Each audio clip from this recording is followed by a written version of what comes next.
வணக்கம் உறவுகளே, எல்லாரும் எப்படி இருக்கீங்க? நல்லா இருப்பீங்க, நம்புறேன். நல்லா இருக்கணும். இன்னைக்கு ஒரு சின்ன சாப்டர் வந்து எடுத்திருந்தேன். தைப்பூசம் தமிழர்களால் பெரிய தமிழர்களுக்குன்னே ஒரு பெருமை சேர்க்கக்கூடிய ஒரு விழாவாக அது இருக்குது.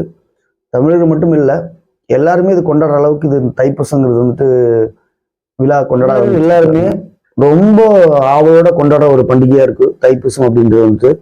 கிட்டத்தட்ட பார்த்தீங்கன்னாக்கா ஒரு 48 நாள் விரதம் இருந்து, அதாவது ரொம்ப விரதம் இருந்து அவங்களுக்காகவே முருகனுக்காகவே அர்ப்பணிச்சு அந்த மாதிரி அவ்வளோ ஸ்பெஷலா கொண்டாடக்கூடிய ஒரு விழா தான் தைப்பூசம். அதுவும் இந்த 2025 பயங்கர க்ரௌடாகவும் பயங்கர இதாகவும் கொண்டாடி இருந்திருக்காங்க.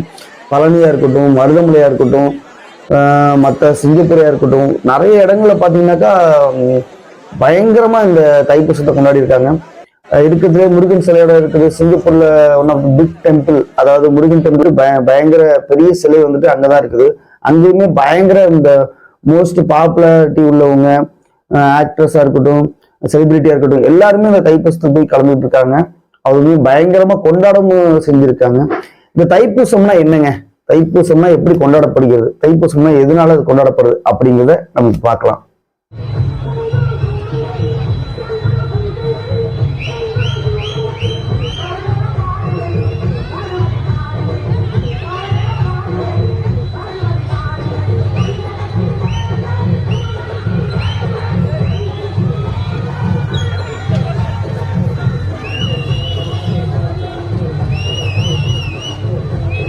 ஒன்றும் இல்லைங்க, அந்த காலத்துல உள்ள ஹிஸ்டரியெல்லாம் நம்ம எடுத்து பார்க்குற அளவுக்கு பெரிய இதெல்லாம் நமக்கு வேண்டியது இல்லை.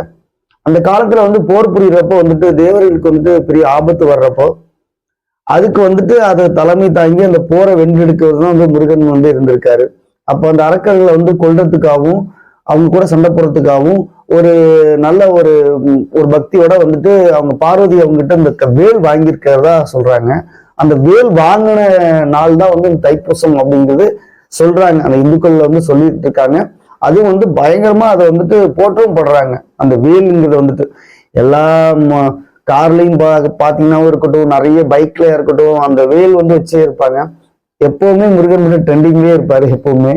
அதாவது சின்ன பசங்களா இருக்கட்டும், பெரிய பசங்களா இருக்கட்டும், எல்லாருமே ரொம்ப பயங்கரமா கொண்டாடுறாங்க.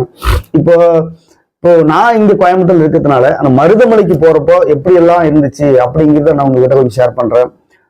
சின்ன சின்ன குழந்தைங்களா இருக்கட்டும், பெரிய பெரிய ஆளுங்களா இருக்கட்டும், அவ்வளோ அழகா அந்த முதல் நாள் நைட்டே நடக்க ஆரம்பிச்சவங்க. அந்த 11ஆம் தேதி வந்துச்சுன்னு நினைக்கிறேன். அந்த முதல் நாள் நைட்டே 10ஆம் தேதி நைட்டே 11ஆம் தேதி காலையிலேயே நடந்துகிட்டே இருக்காங்க. அது இல்லாம அவங்களுக்கு தேவையான ஃபுட்டு, தண்ணி, போற வழிகள் எல்லாமே பார்த்தீங்கன்னா வச்சுக்கோங்க, தண்ணி ஃபுட்டு எதுக்குமே பஞ்சமே கிடையாது. ஃபுட்டா இருக்கட்டும், அப்புறம் ஸ்நாக்ஸா இருக்கட்டும், எல்லாமே அவங்களுக்காக எல்லாமே அவங்களுக்காக ப்ரிப்பேர் பண்ணி கொடுத்துருந்துருக்காங்க. அப்படி என்னங்க இந்த ஸ்பெஷல் அப்படின்னாக்கா, அது ஒரு 26 நாள், 21 நாள், 48 நாள் அந்த மாதிரி முருகனுக்காக அந்த விரதம் இருந்து அவங்களோட எல்லா தப்பான ஆக்டிவிட்டிஸ்ல இல்லாம நிறைய எப்படி சொல்றது, சயின்ஸ் ரீதியா இருந்தாலும் கூட அவங்க முருகனுக்காக தன்னையா அர்ப்பணிச்சு அதை நல்ல பாசிட்டிவ் வைப்ஸோட அந்த விழாவை அவ்வளோ சிறப்பாக கொண்டாடுறாங்க. 48 நாள் கரெக்டாக இருக்கணும், நான்வெஜ் சாப்பிடாம அந்த முருகனோட பக்தராகவே இருந்து அவளுக்காக மாதிரி நிறைய பேர் பார்த்தீங்கன்னா கல்யாணம் ஆகாதவங்க அந்த மாதிரிலாம் இதில் ரொம்ப ஸ்பெஷல் பார்த்தீங்கன்னா பழனியில தான். பழனிலாம் நிற்கிறதுக்கே இடம் இல்லாமல் கியூவில் அந்த அளவுக்கு இருந்திருக்காங்க. ரொம்ப கிரிட்டிக்கல், எல்லா வருஷத்தை விட அதிகரிச்சுக்கிட்டே இருக்குது.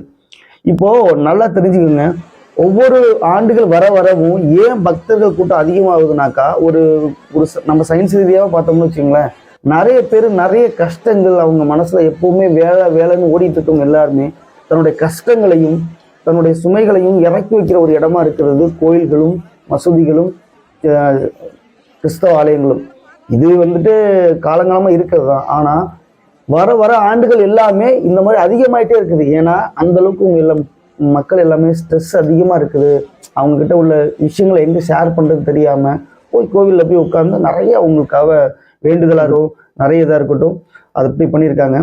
நான் இப்ப சொல்ல வந்தது முக்கியமான ஒரு விஷயம். அது என்னன்னு பாத்தீங்கன்னா, அதாவது இந்த பழனியில பாத்தீங்கன்னா அந்த இந்த விழாவை வந்துட்டு தைப்பூசத்தை எப்பவுமே கோலாகலமா கொண்டாடுறவங்க புதுக்கோட்டை மாவட்டம் திருவரங்குளம்னு சொல்லிட்டு அந்த ஊர்ல இருந்து பக்தர்கள் எல்லாருமே வந்துட்டு எப்பவுமே வருஷம் 3 வேளை அன்னதானம் பண்ணி அந்த மக்களை வந்து அவ்வளவு சூப்பரா பாத்துக்குவாங்க.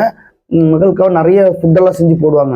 அவங்க இந்த வருஷம் என்ன பண்ணியிருக்காங்கனாக்கா, எப்பவுமே வருஷம் பண்றதா அது முருகனோட காலடியில வந்துட்டு அந்த எலுமிச்சம்பழம் லெமன் அதை வச்சுட்டு எப்பவுமே வந்துட்டு அதை ஒரு பூஜை பண்ணி கொண்டாடுவாங்க. அந்த பூஜை பண்ண அதோட அந்த எலுமிச்சம்பழம் வந்து பாத்தீங்கன்னா 5.5 லட்சம் ரூபா, 5,30,000 ரூபாய்க்கு என்னமோ அது சேல்ஸ் ஆயிருக்காங்க இந்த எலுமிச்சம்பழம்.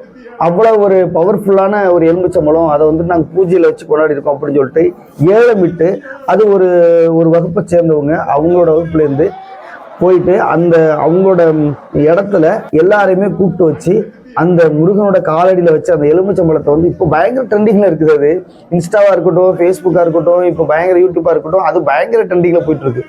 ஏன்னா அந்த பூஜையில வச்ச எலுமிச்சம்பழம் வந்துட்டு அவ்வளோ பவர்ஃபுல்லா இருக்கிறதுனால பாசிட்டிவ் வைப்ஸ் அதிகமா அந்த எல்லாருமே வச்சு கும்பிட்டு அந்த மாதிரி இருக்கிற ஒரு எலுமிச்சம்பழத்தை கிட்டத்தட்ட 5,30,000 ரூபாய்க்கு சேல்ஸ் பண்ணியிருக்காங்க. அது நீங்க அந்த வீடியோ பாக்குறப்போ ஏழை மாதிரி எடுக்கிறாங்க. 5 லட்சம், 5,10,000, 5,20,000 எப்பவுமே ஏலம் எடுக்கிறது உங்களுக்கு தெரியும். ஆனா அதை வந்து அவ்வளோ அழகா எடுத்து அந்த ஏலத்தை எடுத்துட்டு வந்து அது முடிச்சிருக்காங்க. அது ரொம்ப பெரிய விஷயமா இருக்குல்ல அது வந்து. ஏன்னா இந்த தைப்பூசம் வந்துட்டு எந்த வருஷமுமே இல்லாம இந்த வருஷம் பயங்கர க்ரௌடு ஜாஸ்தி. எல்லா பழனிலையும் சரி, சேலம், சிங்கப்பூர், அப்புறம் வந்து சவுத் ஆப்பிரிக்காவிலலாம் வந்து அந்த முருகன் கோயில் டெம்பிள் இருக்காமா, அதை வந்து சொல்லியிருக்காங்க. அப்புறம் வந்து பார்த்தீங்கன்னாக்கா கோயம்புத்தூர்ல சொல்ல வேண்டியதில்லை. மருதமலைக்கு கொஞ்சம் அந்த ரோட்லேயே அக்ரிகல்ச்சர் ரோடுன்னு ஒன்று இருக்குது, அந்த மருதமலைக்கு போகிற ரோடு. அந்த ரோட்டு ஃபுல்லாவுமே அவ்வளோ மக்கள். அதை வந்து பார்த்தோம்னாக்கா அவ்வளோ கடல் மாதிரி வந்துட்டு இருக்காங்க. ஏன் நிற்கிறதுக்கு கூட இடம் இல்லாமல் போயிட்டு இருந்துச்சு. ஒன்வேளை மாற்றி விட்டு அந்த மாதிரிலாம் காவல்துறைக்கு ரொம்ப நம்ம நன்றியை தெரிவிச்சுக்கணும் இந்த டைம்ல. ஏன்னா அவ்வளோ பாதுகாப்பாகவும் அவங்கள வந்து எல்லாருமே வரிசைப்படுத்தி விட்டு அவங்கள பாதுகாப்பாக அமுச்சு விட்டுட்டு இருந்தாங்க. ரொம்ப பெரிய விஷயம் அது.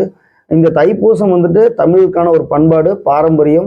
எப்பவுமே வருஷம் நல்லபடியாக கொண்டாடுறாங்க, பாதுகாப்பாகவும் கொண்டாடுறாங்க. இதனால மக்கள் வந்துட்டு ரொம்ப சில ஆபத்தான விஷயங்கள்லேருந்தும் அவங்க தள்ளி இருந்து இந்த தைப்பூசத்தை கொண்டாடுறதுனால பயங்கரமா வரவேற்கப்படுது. தமிழர்களுக்கு எல்லாருக்குமே வந்து நீங்களும் வந்து தைப்பூசத்துல போய் என்ன மாதிரிலாம் சந்தோஷமா இருந்தீங்க, எப்படிலாம் நீங்க வந்து தைப்பூசத்தை கொண்டாடுனீங்க அப்படிங்கிறத நீ கமெண்ட் செக்ஷன்ல சொல்றீங்க. ஓகேவா?